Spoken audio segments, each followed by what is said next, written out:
നമസ്കാരം, ഋഷിപ്രോക്തം ചാനലിലേക്ക് ഏവർക്കും ഹൃദ്യമായ സ്വാഗതം. ഇപ്പോൾ നമ്മൾ വിദ്യാർത്ഥികളുടെ പരീക്ഷാ വിജയത്തിനും പഠന പുരോഗതിക്കും ഒക്കെ ആയിട്ട് ചെയ്യേണ്ട കാര്യങ്ങളും അറിഞ്ഞിരിക്കേണ്ട വിഷയങ്ങളുമാണ് പറഞ്ഞു വരുന്നത്.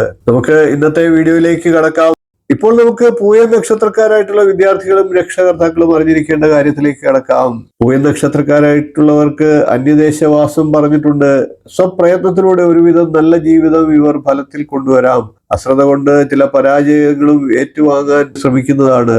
യാത്രകളിൽ സന്തോഷമുണ്ടാകും. സൗഹൃദ ബന്ധത്തിൽ വളരെ സൂക്ഷിക്കേണ്ട നക്ഷത്രക്കാരാണ് പൂയ നക്ഷത്രക്കാർ. സംഭാഷണ ചാതുരി ഇവർക്കുണ്ടാകും. ജനങ്ങളെ ആകർഷിക്കാൻ കഴിയുന്നവരാണ്.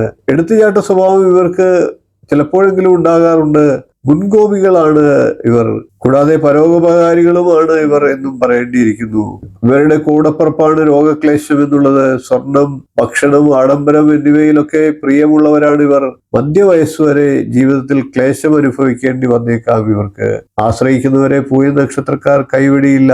ഇവരുടെ നക്ഷത്ര ദേവത ദേവഗുരുവായിട്ടുള്ള ബൃഹസ്പതിയാണ്. വിഷ്ണു ക്ഷേത്രത്തിൽ വിദ്യാരാജഗോപാൽ അർച്ചന നടത്തി പാൽപ്പായസം കഴിപ്പിക്കുന്നത് വളരെ വിശേഷമാണ്.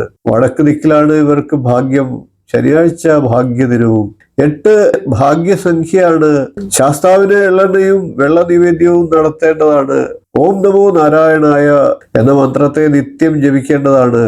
ലിപി സരസ്വതി യന്ത്രം പഠന മികവ് ഇവർക്ക് നൽകുന്നതാണ്.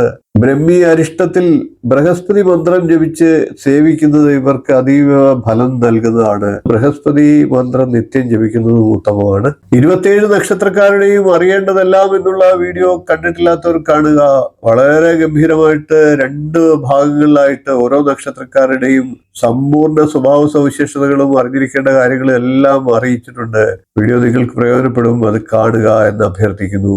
ഈ വിഷയം നിങ്ങൾക്ക് പ്രയോജനപ്പെടുമെന്ന് വിശ്വസിച്ചുകൊണ്ട് ഇന്നത്തെ വീഡിയോ നിർത്തുന്നു. വീഡിയോ ഇഷ്ടപ്പെട്ടുവെങ്കിൽ ഒന്ന് ലൈക്ക് ചെയ്യുക, ഷെയർ ചെയ്യുക, ചാനൽ ഒന്ന് സബ്സ്ക്രൈബ് ചെയ്യുക, നിങ്ങളുടെ അഭിപ്രായം കമന്റായിട്ട് അറിയിക്കുക. മറ്റു വിഷയങ്ങളുമായി നമുക്ക് വീണ്ടും കാണാം. നന്ദി, നമസ്കാരം, ശുഭദിനം.